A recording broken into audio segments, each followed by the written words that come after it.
Ladies and gentlemen, please welcome to the stage our panelists discussing innovation's paradox, when progress meets humanity.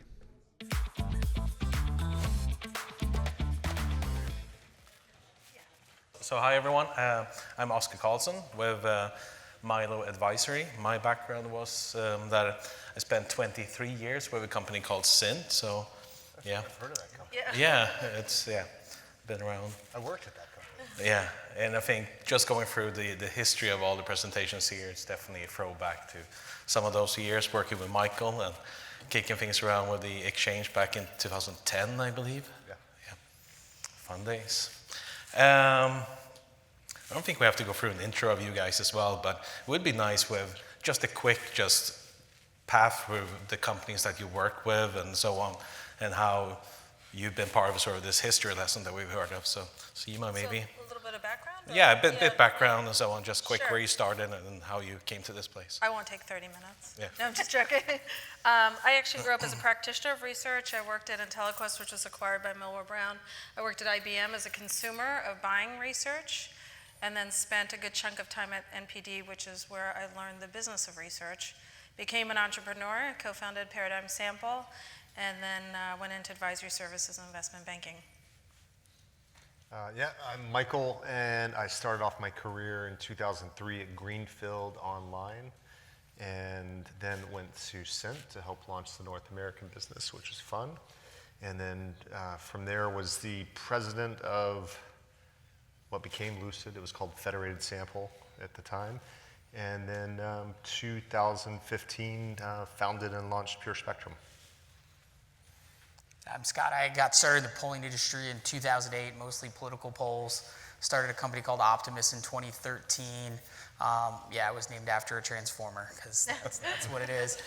We did primarily political campaigns and transitioned to commercial in the later years. We ultimately sold to Ninata, where we got most of our money. And then I got into the political stuff I had talked about earlier during that, but mostly afterwards. Awesome. Well, you guys all heard that I started my career in 1997 at Gordon Black, which became Harris Interactive while I worked there.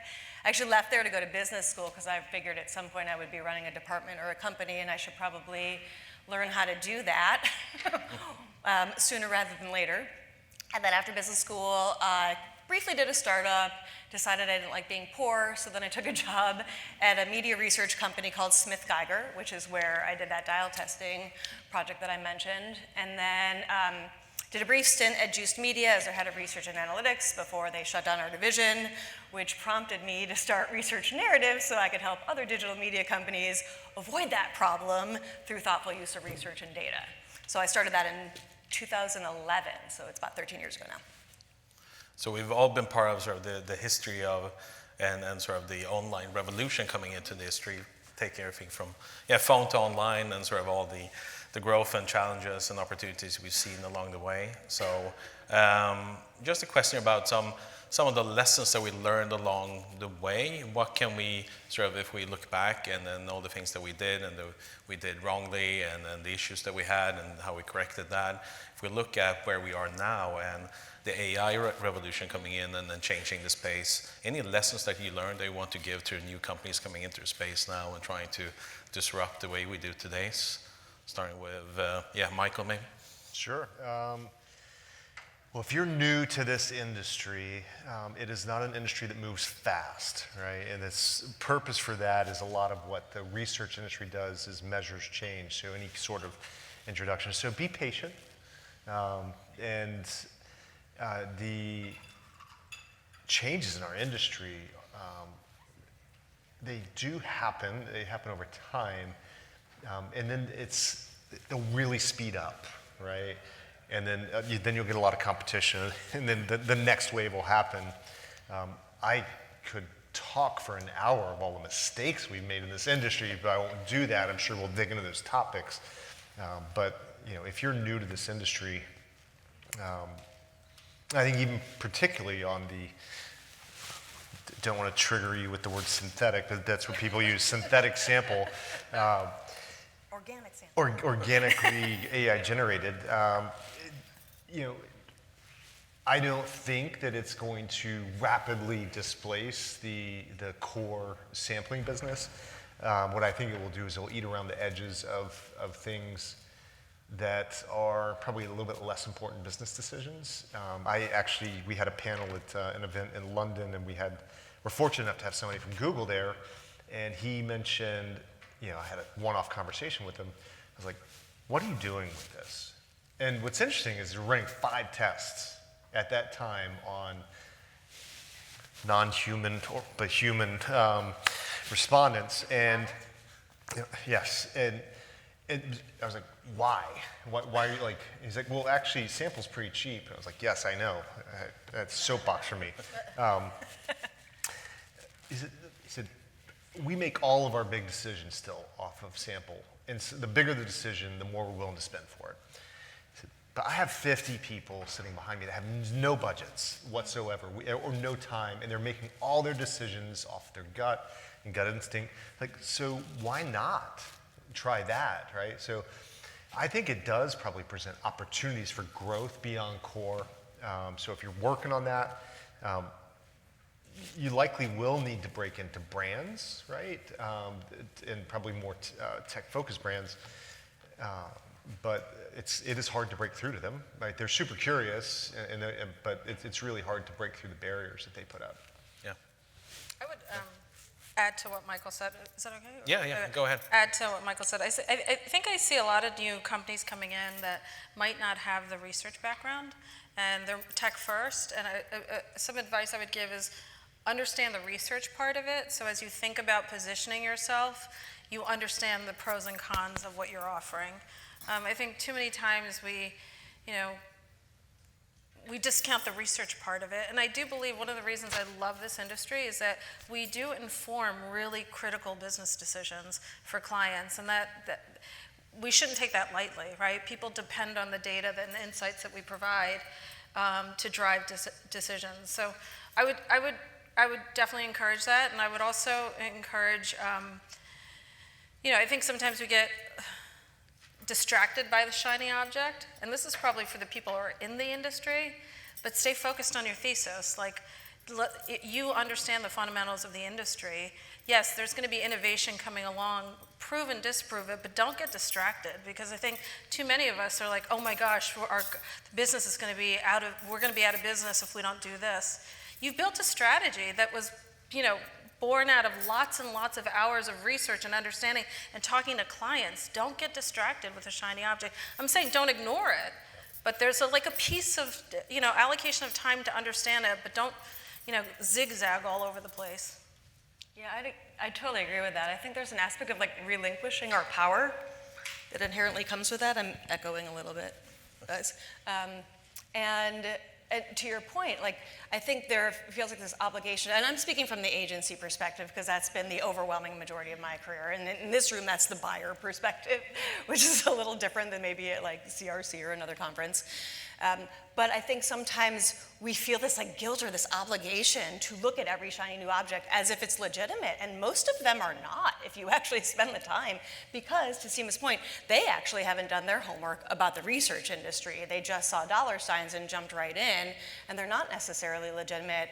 And I think the biggest thing we can do as an industry is to own that power and that knowledge base, and not be intimidated into thinking that every technological option that comes our way is a good idea. Because when you do that, you miss the ones that are a great idea, and you don't leave space for those because you're distracted by all the things that are not particularly impactful or maybe even doing harm.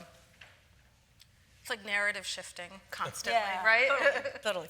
Go ahead, Scott. Yeah, I was going to say, just the nuts and bolts. When we were doing in politics, it was relatively easy, a small thing.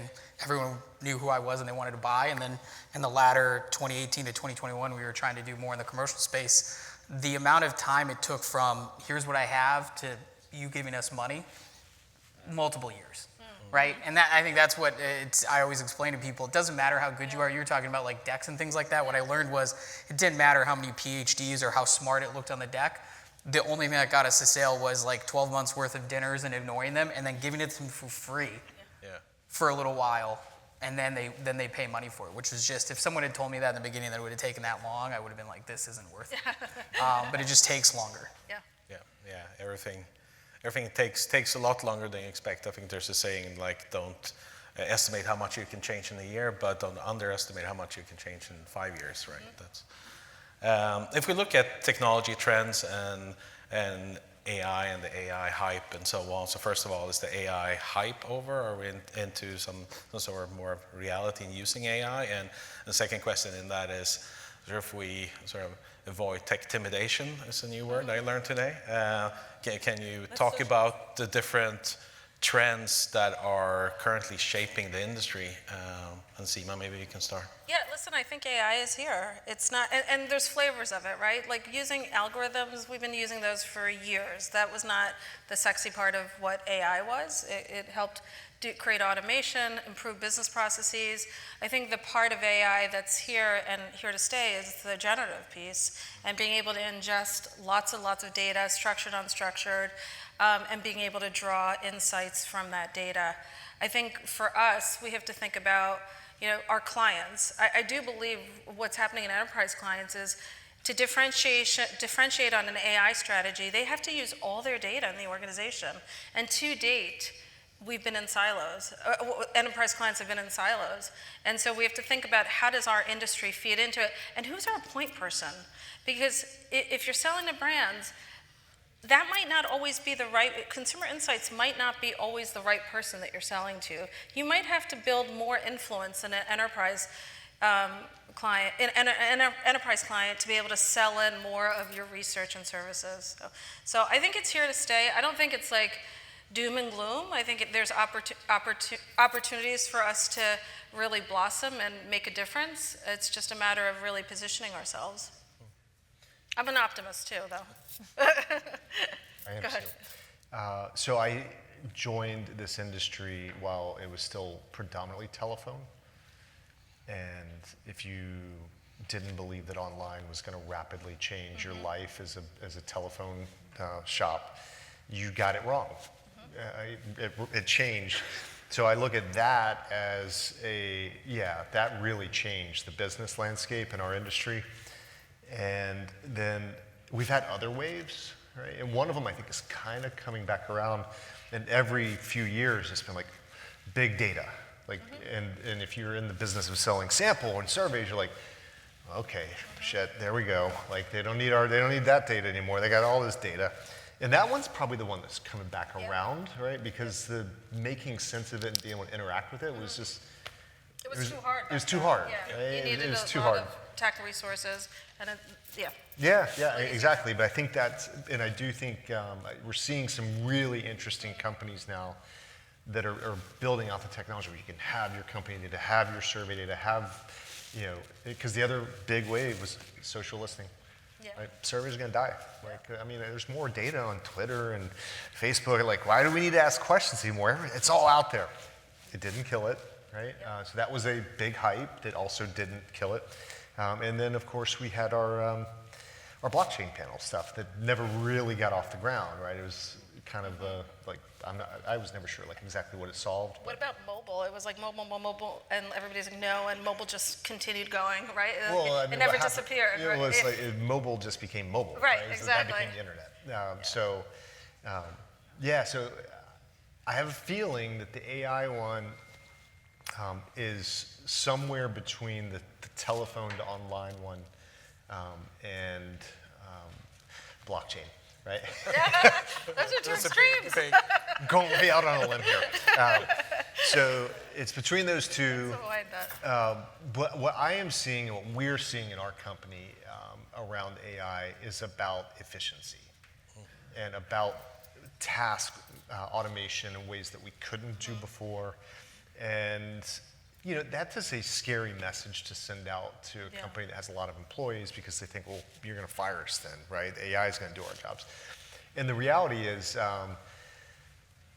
if your company's not going to grow, then that's probably true, right? Because you will have labor efficiencies that you couldn't imagine before. But if you can continue to grow, it just means you'll just hire fewer people on the growth trajectory. The leverage of your business will expand because you don't have to hire as many employees for the revenue growth. The flip side too is a lot of the things that AI is being used within the process part of the business. nobody really likes doing those jobs anyway. Like the speed at which you can get through the initial coding or viewing of open ends, like, I mean, it's like 10 million open ends reviewed last year, and we're not even a real heavy services-oriented company. We're more, tech-oriented. Like, oh my goodness, like, somebody has to read 10 million, like not one person, that would be super efficient. They're not reading them. Okay. Well, I'm certainly not. Scott? Oh, sorry. Yeah, I was going to add to that. I think that's really where it's the best example I give in politics and public affairs. There's a lot of 2 to 4 person shops that they never want to get bigger because they do about $1 million a year. And the reason why they don't want to get bigger is because they got to hire 2 more people for production to process all that. They don't want to deal with that. And a couple of them over the last year, a good friend of mine, he did $1.5 million, and he didn't hire anybody else. He just used things. He used LLMs to help him survey a little bit of the post weighting, all those types of things. The only thing I'm thinking is, again, a lot of these large companies that have huge production teams in the Philippines and India, it will be expensive, but if they don't figure that out, a guy like him will be like, oh, maybe I can go to $10 million in business and not have to have all these production teams. This room's full of it. Like anyone who puts AI in their marketing, if they can't tell me what version of PyTorch they're using or exactly, what version of the MCP, it's all marketing to me. Because most people aren't going to use it. They're not going to use it for the math. They're going to use it for the assistiveness. And so it's like, especially in fraud detection, right? Like, don't tell me you're using AI. Tell me why. Tell me your metrics on it, and if it's AI, it's great. If not, then it doesn't matter. I think it's the assistive piece. It should be used as a marketing tool. I think that's the phase we're in now. Everyone says, so if I put AI in there, someone will pay me more money. Yep. So I agree with all the efficiency stuff. I mean, we were talking earlier that using it to just reduce tedium is such a blessing, that it could take some things that would take us desktop research, exploratory ideas, looking up all the companies that are competitors of something. Like ChatGPT can do that in like 30 seconds, what used to take a couple hours. So it's been really nice for reducing menial tasks, which is a little concerning for junior people in our field who we used to assign that to, but makes stuff go much, much faster. And I agree with you that the like 2 to 5 person company is going to be super successful in that regard, and that's why I, as a business owner, don't really want to grow my company. I would like to grow revenue, but I don't expect to grow headcount because of those efficiencies. At the same time, and you said this in your presentation, I thought it was so smart, I think there's some really creative uses of AI that we should be thinking about, so I loved your point about could I use it to write different versions of the survey in generationally relevant language. I was actually having that exact thought this weekend of like, I don't speak Gen Z, I'm literally like the age of their parents, and it would sound inauthentic if I wrote it, but is there a tool that I could use to write questions a little differently? The other thing this is actually a conversation I had with a client, is that I think we can be using it to build concepts that we then test in research. So I was talking to one of my clients about some different ad concepts that he had. I was like, I wonder if we could use an AI tool to build those video concepts and then test those concepts more realistically than we could in a storyboard or just in copy. Could we actually use an AI tool to build 30-second spots and test those, or social media spots or something like that? So I think there are some potential creative uses. I will say, and I ended with this in my presentation for a reason, we have to get to a point where we pay the people whose data we're using to do all that stuff. I think it's deeply unethical that we would use that data that started with a musician or an actor or any kind of creative personnel and use that for free and then monetize it ourselves without compensating them in some sort of residuals. So I do think the world of AI has all these really cool creative possibilities, but I think the business model needs to be sorted out, or the Scarlett Johanssons of the world are going to sue us out into oblivion, and rightfully so. And I don't want to see that happen, so I hope that we will be above board in how we use it and build those compensation models in from the get-go so that we don't face that whole possibility going down the drain longer term. Yeah, so may I add Yeah. to part of a business or economy, right, is increased productivity, right? Can we deliver more per person?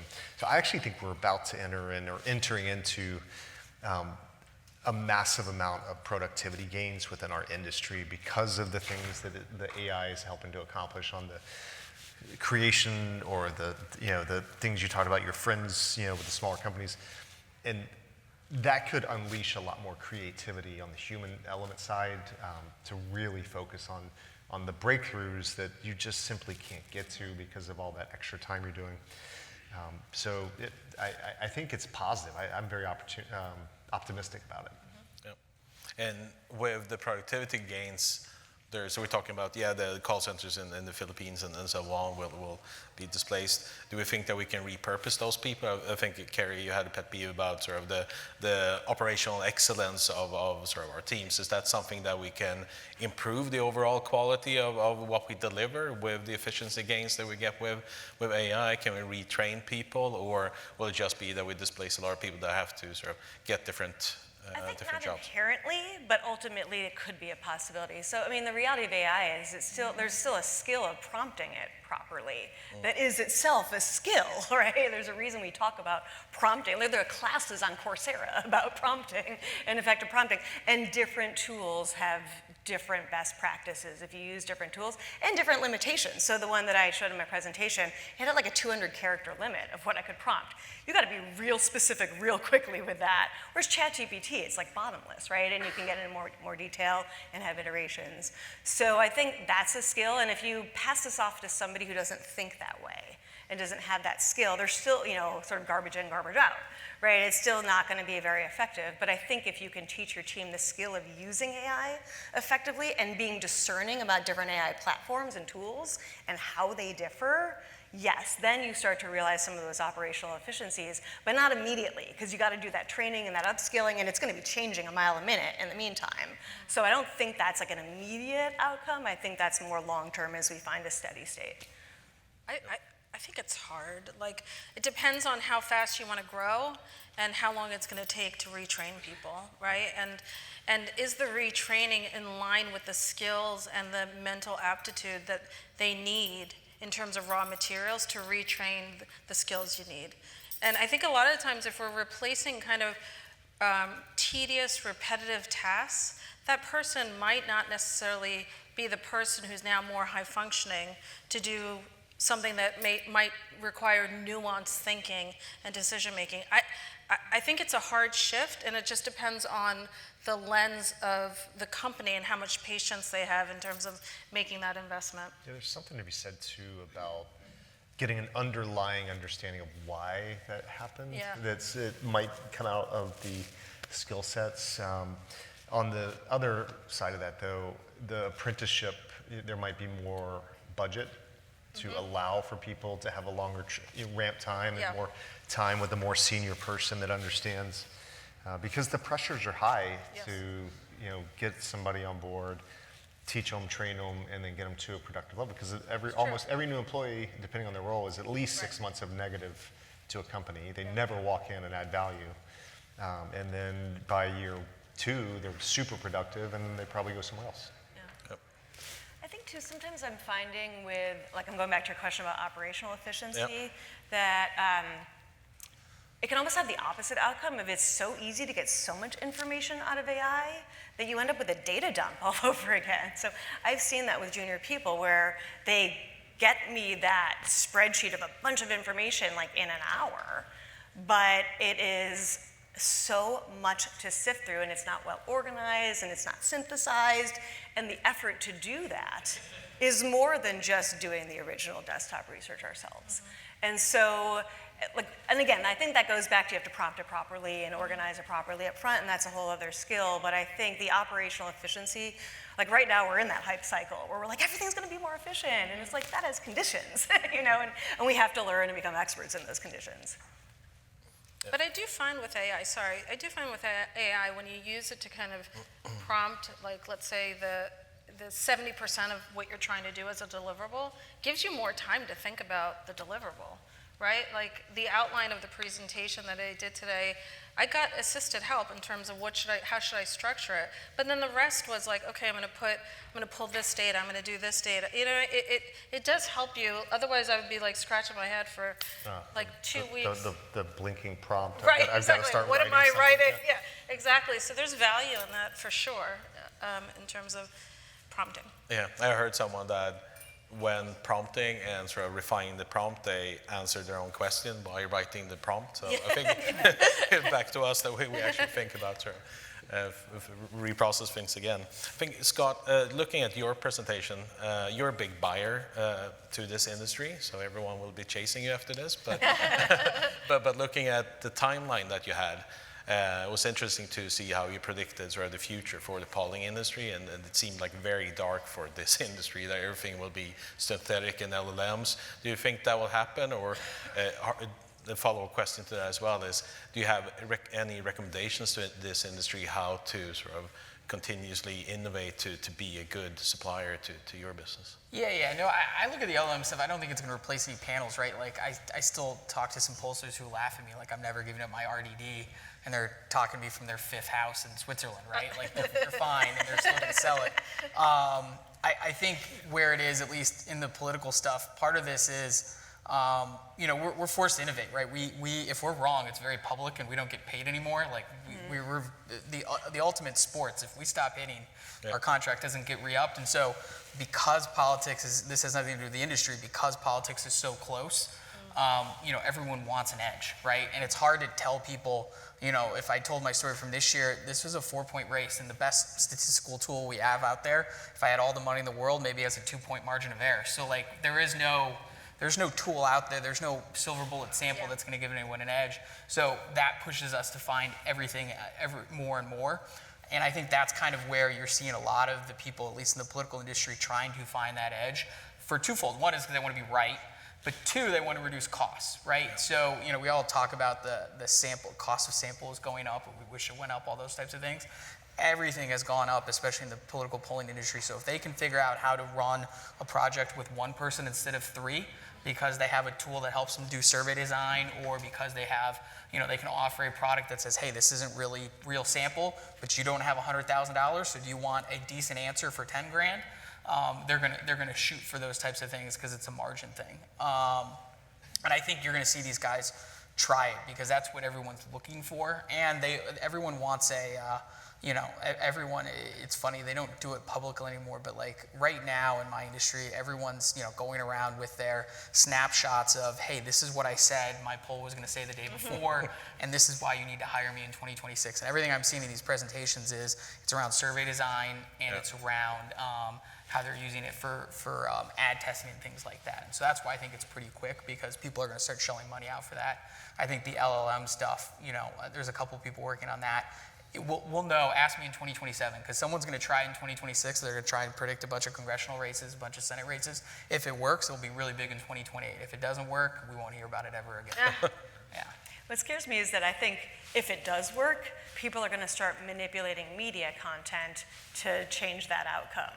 Like, that's what keeps me up at night. Well, and again, and that's always, it's funny. Like, I'm not saying it's not technically possible. It's funny. There's always the public stuff, and then there's the private stuff. Right, so it's not, for even the partisan pollsters, and I'm not a partisan one anymore, like, it doesn't incentivize us to, like, manipulate it, right? That's more of a public one. All the private stuff, they'll spend a lot of money on this to be right, and to avoid that. That's why I think a lot of these private LLMs, private MCPs, private, you know, databases, like, again, if you're a panel and you're sitting on, you know, 20 years worth of questions, I don't care how smart you think you are, you have no idea what it's worth. Until you really get in there and understand and put it and take all the noise out, those types of things. So a lot of these polling shops are going to start doing those things and seeing if they can't separate the noise from the other. Yeah, and the manipulation. If we look at data quality, we all touched upon that, and fraud. And that's been a topic in this industry for forever, but really in the last couple of years, it's been probably the most important thing. Are we doing a better job now than a year ago? It's so hard because nobody, I think you said this. No, you said this to me. Nobody knows what good is, right? So it depends on who you're talking to and how they feel about the results of the data. I think there's more effort, there's more entrance into solutions that help with data quality, so that's a good sign because people are using the tools. I'd have to think that we are getting better, but we just have to keep pace with all the other fraud that's happening that's hurting the industry. Yeah, go ahead, I'll let you answer, Michael. I wasn't interjecting. I have a lot of opinions on this. So, in some respects, yes. There's more technology being deployed against it. There's more discussion around it than ever. And you can break down this problem in a number of ways. what most people don't realize is that most of the fraud isn't today, right? Things are shifting, bot or even synthetics pretending like it's studio, right? And what studio is are people that don't live in the country they say they live. They live in China, they live in Venezuela, they live in these other places. And what has happened over the past 10 years is they used to join the panels to be able to defraud the incentive systems, right? And if you think about all the snouts in the trough, as a good friend of mine likes to say, you have the brand who commissions the research, who then pays the panel provider, who then pays, often is aggregating that out, who then ultimately way down here pays out an incentive.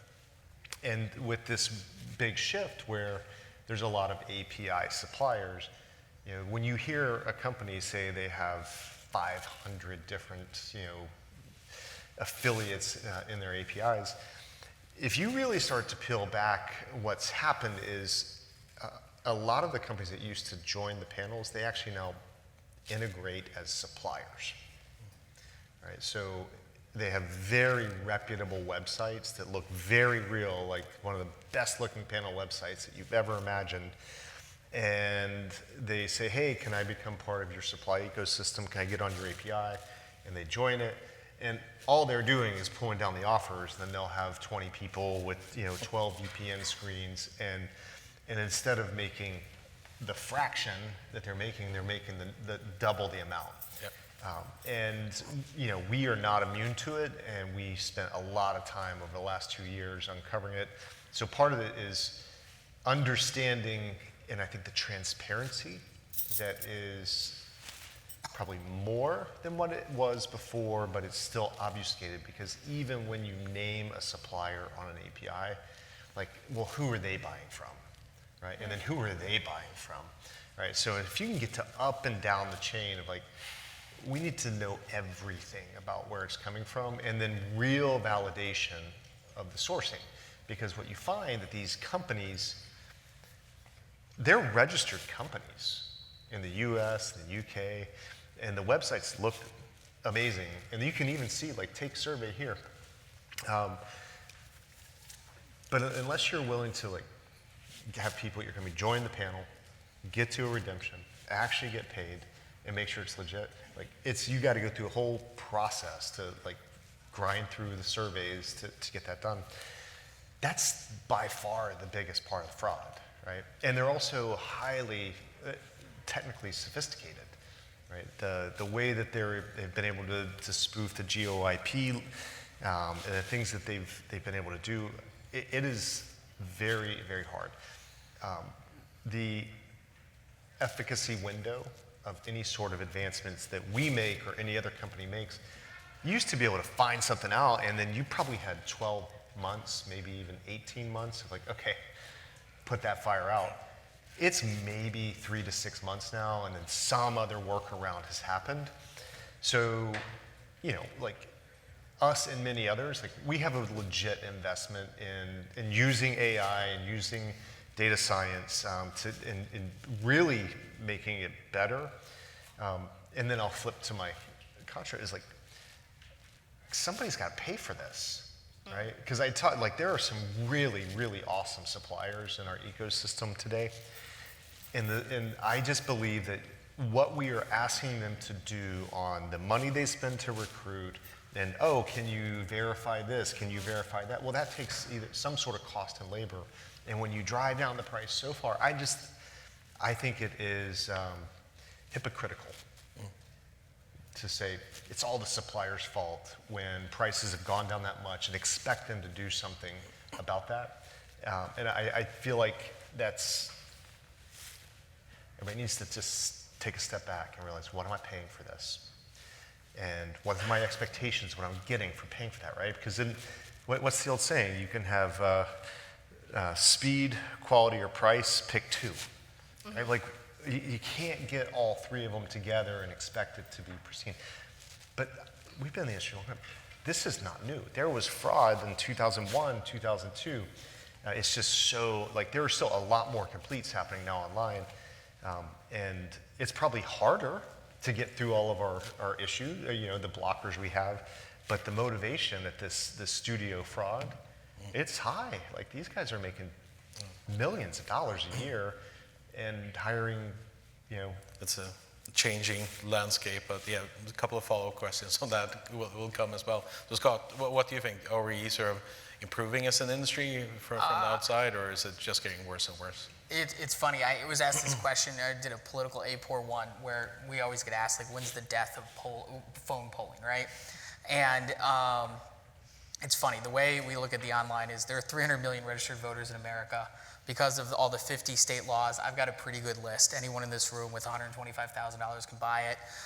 For an extra 25 grand, you can get appended on their cell phone numbers and mailing addresses and all that kind of stuff. It's pretty good. Yeah. I'd call it about 85% accurate. And by 85% accurate, if you picked a random 100 people and you walked up to their door and made sure that your name's Oscar and your name's Seaman, you fit in, 85 out of the 100 would be correct, that's right? reconciliation. So that's what we start with from a political standpoint. I got their phone number and I can call them. Those are expensive, those are hard.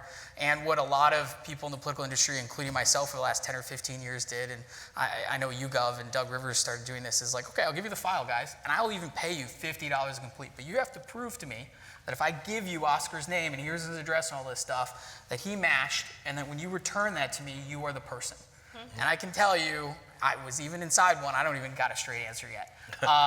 And it's obfuscated. And when you drill down to it even more, the discussion we have is, okay, so let's say I'm trying to meet a cohort in Wisconsin, suburbs of Milwaukee, where I need a 35-year-old single female who makes over $100,000, but my cohort is 35 of them. I don't believe for a second that 35 of them responded to my survey at Sunday night, right? Like, I'm just sorry. That's not how this works. Or my favorite is, a 25-year-old Hispanic male in Los Angeles, and I need 60 of them, and they all respond. Like, there's just not happening. And so that is where, these are the anecdotes from my industry where we have a lot of problems with it. And I think, a lot of the companies out there, a lot of them in this room, they're trying to match this. But at least from a political standpoint, and this is, the gold standard is we just have to know who we are. And there are good processes out there. You mentioned the incentive system. I still haven't gotten a straight answer, even though I was in Denado. It was like, if we send them money, can you tell me what give me your zip code, right? Like, we can match on that, all those types of things. And like, no one wants to get into that because I firmly believe, again, you got to sell what you got to sell. But I think that's where we need to see some of this stuff go, and some people figure it out. And I think that's why you see a lot of the political polling. I would, for some of the real expensive stuff near the end where these guys are, spending millions of dollars, they have no problem spending $100 complete, but they have zero patience for any sort of fraud. And so the only way we do that is I scoped out a project in 2024. The guy's like, what is the gold standard? He's like, what's better than phones? I'm like, well, I guess we could hire 1,000 people in Pennsylvania and then pay them $1,000 a day, and we will pick them. Like, I was like, we can do like the mail. He's like, he literally thought about it. He's like, how much did that cost? I'm like, well, we're 2 weeks in October, so we're not doing that. But like, these guys will spend the money if they understand that it is realistic. And so that is why you see a lot of these political guys resort to phones, because at least, again, 85% correct. It's hard, those types of stuff. I think you see a lot of the online stuff, even when we do online, because a lot of people are price sensitive. We ask a lot of questions in there. Not everyone does it at the tail end of the question, like what's your age range or something like that, even with people who say they've got matched files and things like that. And even then, about 50% it's right. My favorite question is when we're reviewing something in Florida, we ask them what their favorite grocery store is, and we always put Publix in there. And like half the people don't, Publix is never like the top one, even though it's like the number one grocery store. And like even the trick questions, you got to get real creative, because as you pointed out, some of these studio guys, they're making millions of dollars, so they're really good at like responding how a 35-year-old female in Miami would respond. Wait, your example of the Sunday night and the 35 completes, is it unrealistic to get all 35, or is it unrealistic to get 35 on a Sunday night? I think it's a little bit overnight? I think it's a little bit of both. I mean, the days where we would fill complete cohorts, we don't even do that in phones, right? Like, because that is unrealistic, right? Yeah, certainly in one night, right? Like that's what scares me the most with the online panels. Like it's crack cocaine, because they're like, oh, I can get a survey out Sunday at 7 o'clock, and Monday morning you're gonna give me a deck. I'm like, yeah, but like, why did it fill, right? Like, because again, on phones, it just doesn't, it's not realistic. I think probably everybody in an agency has a variation of that story. I mean, mine is that we had like 200 Native American males, 18 to 34, with college degrees come in within an hour on a study. Like, that's probably like all of them, you know? And I was like, I actually have a Native American client, so I had just done some research for them, and I was like, that's definitely wrong, and it turned out to be a hack. And so I think like all of us had that, but my short answer to you, Oscar, is, my short answer is no, I don't think we're doing better. My longer answer, and this is a real talk for everybody in the room, is that I think we're trying, right? There's definitely some initiatives out there that we're taking it seriously, but one, we talk among ourselves. This conversation sits here. This conversation is not happening to this magnitude outside of SampleCon, at other conferences. It's happening in bits and pieces at IEX and different Insights Association events, but this kind of conversation, the level of depth that you're giving it or that you're giving it, of like what's happening behind the scenes, that is not a conversation that you hear in other forums. So it stays here and doesn't permeate out, and we have got to make it permeate out. It's why I talk so much about stopping the jargon, because when we speak like that, people just tune right on out. They do not listen to us. Sometimes I don't listen to us, because people are talking at me, and last year at a table, someone was talking to me about end-link encryption. I'm like, define that. I run an agency. I'm not dealing in that day in and day out. I would outsource that. Talk to me in English about what that means. And I really forced the table to talk in plain English about what they were saying. But that was not an easy habit for anybody at that table. And we really have to get better about that, or we are never going to solve this problem, because for every one of us, there's 5, 10, 50, 5,000 people at our companies that are not here today who don't understand all this, who are making some of those decisions, let alone at our clients, who are doing DIY and buying samples. So the level of education we need to do and professional development we need to do is massive. And it's sort of like, I picture in my head that we're running a marathon, but we started like 2 hours into it. And so we're just like trying to catch up, and we are trying. I give the industry credit for that.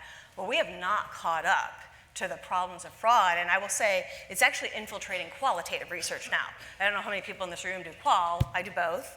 But we had a situation this past year where we were doing a study with people who were in their 20s, and so we expected we'd have some college students and grad students, and we did, and we hadn't really thought too much about this up front, but a couple of them were foreign students studying in the United States. And the topic was one where you kind of had to know American culture to weigh in. And so after the group, we actually let the recruiter know. We had 2 people from our groups with African accents. They hadn't lived here more than a year. Maybe screen the next groups for that, because they actually couldn't answer some of the questions, even though they seemed honest and earnest. And the response from the recruiter back to us was, they didn't have accents during the screening process. They had bait and switched us. And I was like, damn it. Like, we saw their faces, we had their IDs, wow. And even still they had duped us. They had gotten somebody else to take the screener in order to do it. That's the level of motivation of some of these folks. And we have recruiters that don't even know this stuff's happening, and we have to educate them. So I think the level of knowledge in our industry is just not where it needs to be to really solve the problem. And everyone in this room has to go and tell 100 people what's going on, or we're not going to get there. That's my platform.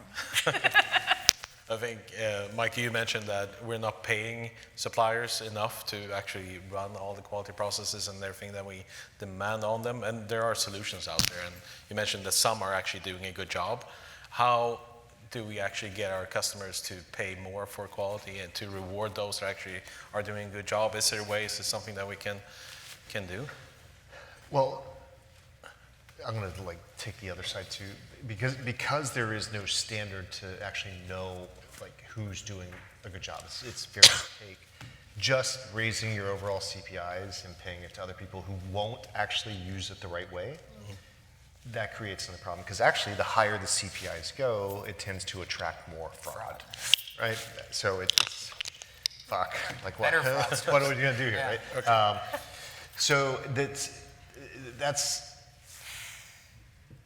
just imagine you were to try to create a business today and say, you had the guts to say, I am going to do these 50 things, and I'm going to build a first party panel, and I'm going to pay to have the people check them. And then you try to go to market and sell it for twice the price that everybody else is doing and justify getting somebody to pay twice the price. Like, that's pretty risky, right? It's like, wow. So Just sell to Scott. yeah, Now, of course, it goes back to her. You'd have to invest and take 2 years to get people to buy it in, yeah. Because no one here believes you, even though we know it's true. yeah. But so like that, it would take something of like a buyer willing to say, okay, I'm willing to pay that, but prove it, right? And then have that constant communication on like, because you still won't get it perfect. As I always tell everybody, like all the stuff that we do, I'm like, listen, at the end of the day, this is an incentivized offer on the internet. It's going to attract fraud, right? So this is never going to be perfect. We're not going to be Six Sigma. We're not going to like get to that level of quality here. But I think if you could go, and it's probably a handful or two handfuls of companies in the space. Unfortunately, I think it's that you could really go to be like, I believe you build a panel. Like, I believe that if we offered you more, we could sell it for more, right? But if your quality doesn't actually end up better than what you're doing at the low end, like, then what, right? But if it was significantly better, more trustworthy, and then, let's say we want to have it's pretty easy to verify somebody's identity now. You have them hold up their passport, their ID. Well, then, do you limit the universe of people who will be like, I'm not doing that. So you have all these. I want to challenge us to think about how do we get incentives to the good participants, right? Like, I agree, it's an incentive, it attracts the fraud, but like, there's people who actually fill out surveys for very little incentive, and how do we ensure that they stay in our franchise and they are rewarded? It's like when you have children, if one kid does something bad, all the kids are in trouble. That's not really fair in terms of participation. And so maybe we think about it a little bit differently. I don't have an answer. Think about it differently of saying, if we want people to, because the cost of acquisition to get a panelist is really high, and then all of a sudden. They've had inflation. And then all of a sudden it's like, oh, we don't want to give you too much incentive because we're going to attract fraud. So I think this is like a game of inches. It's not like one size fits all. We have so much more data on the behaviors of panelists. We can actually use technology to customize and personalize the experience. I don't know how to get rid of the other fraud, but I'm worried about losing the other people that actually participate in the franchise just because we have bad actors in some part of the ecosystem. I agree. I worry about that too. And by the way, like I was sitting here thinking about, like, I think you talked about like the 20-cent CPI, and it's like, okay, but that means we're, for a 20-minute survey, incentivizing someone, 10 cents? Like, right. That's so offensive that we think so little of their time. And why is that our norm? Why do we think that that's okay? But I also think sometimes we are looking for a technological solution when the solution lies outside of technology. So remember last year, this opening session, there was a panel talking about similar kinds of things and innovations, and I had some friends on the panel, so I thought I was softballing them a question, and the question was, how can we innovate in sampling to be more representative without technology? And I thought this was a softball question because to me the obvious answer is partnerships. You want more young black men? Partner with the HBCUs so that they get $1 every time one of their alumni or students takes a survey, right? Easy, non-technological solution, right? And there's 5,000 versions of that out there. And nobody could come up with that. In fact, 3 of the 4 people used the word technology in answering the question, where I asked them not to use the word technology. And it was so frustrating to me that sometimes we're actually missing opportunity to solve the problem because we assume the solution is in technology, and sometimes it is, but sometimes it's actually not in technology, and we're too myopic to even see what's right in front of us.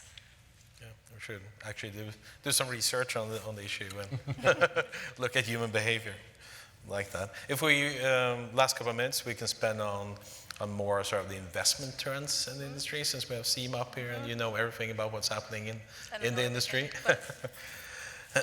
So what do you see in the trends of investment at the moment, or which verticals are sort of most of the investments going into, and what's the feedback you're hearing when you're talking to PEs and so on? I think it's not any one specific sector. I think that, it depends on the preference of the investor. There's an investor that said, I want to focus on the front end of the value chain, and that's analytics and digitalization, and that's their orientation.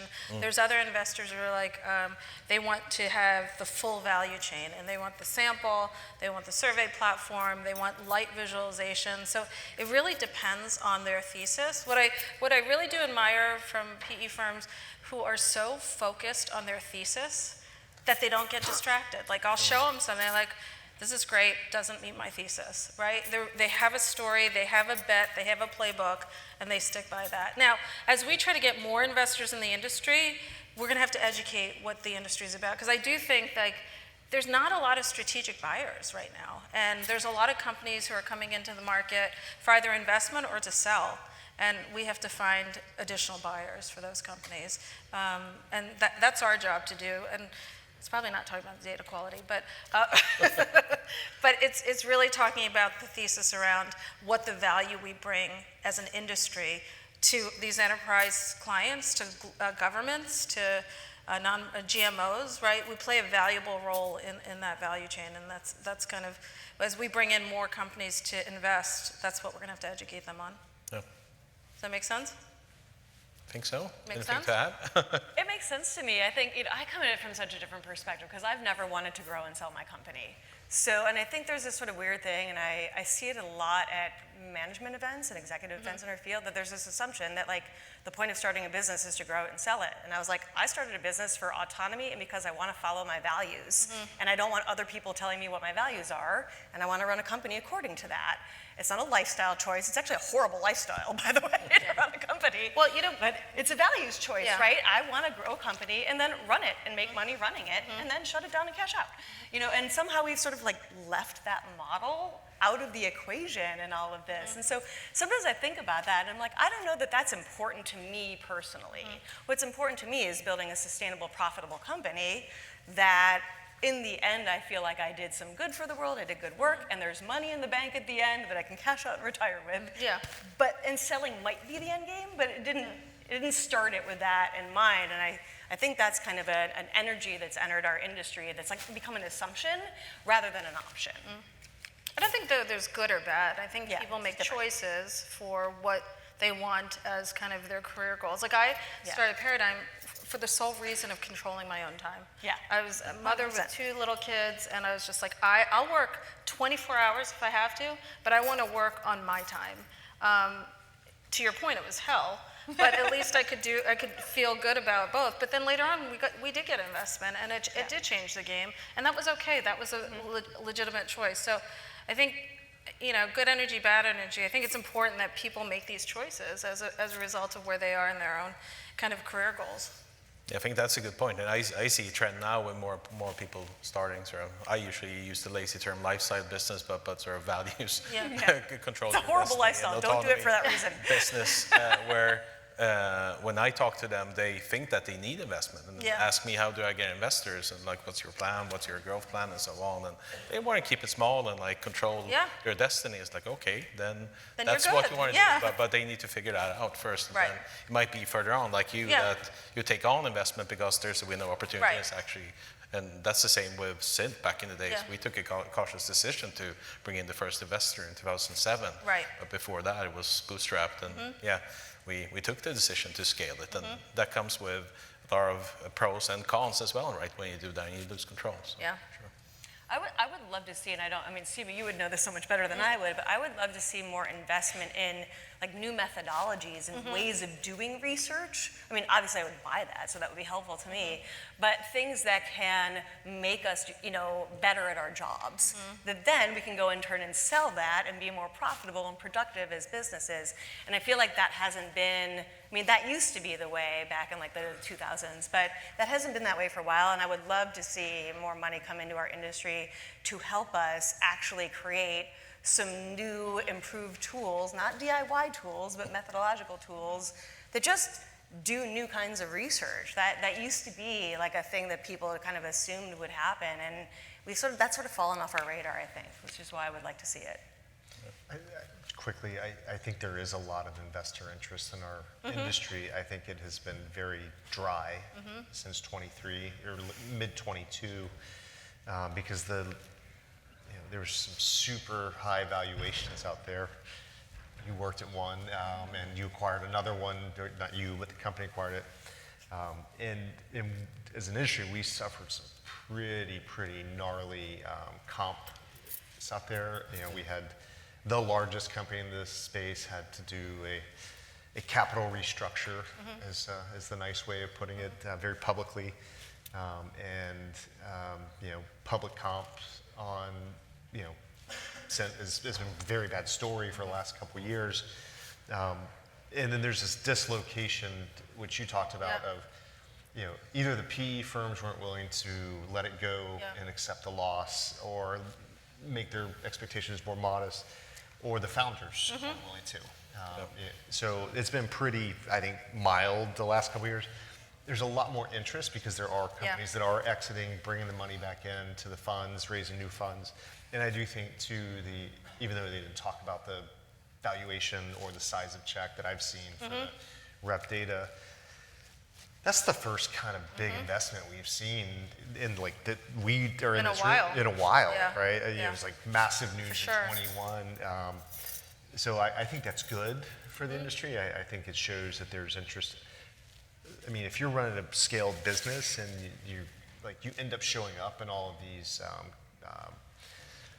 comps that they're running the industry, and you end up getting dozens and dozens and dozens of emails, and we're super interested in your business and this and that. So I think the trend is, like, if you're super small, can you scale? If you're scaled, can you do it more and make more profit, right? I don't think that it's away completely from growth. Like, they definitely I agree. all right, because they want to put $1 in, and at whatever size you're in, they want to get $3 back, and get $2 back. And it just depends on the size. It's size of the company. And I agree. Like, once you get big enough, like, you do run out of strategic acquirers. They just don't exist.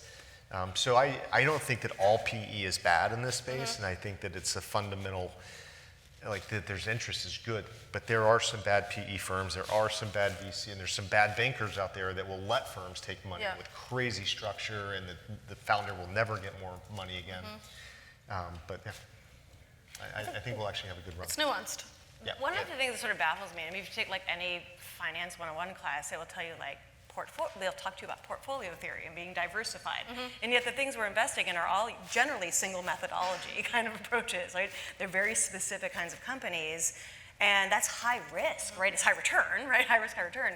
But it doesn't really map to this idea from an investment portfolio standpoint of like invest in other kinds of methodologies so you can hedge against market volatility, but that's not which is why I keep saying, like, it's actually more sustainable from an investment and a business standpoint. But that's not the investor's issue. That's not the investor's challenge. It's we need founders who are creating those new methodologies, who want to go raise capital. Like, the investor's not going to come up with a new methodology. It's like, we need more people who are going to innovate and pitch ideas as it relates to new methodology to bring capital in.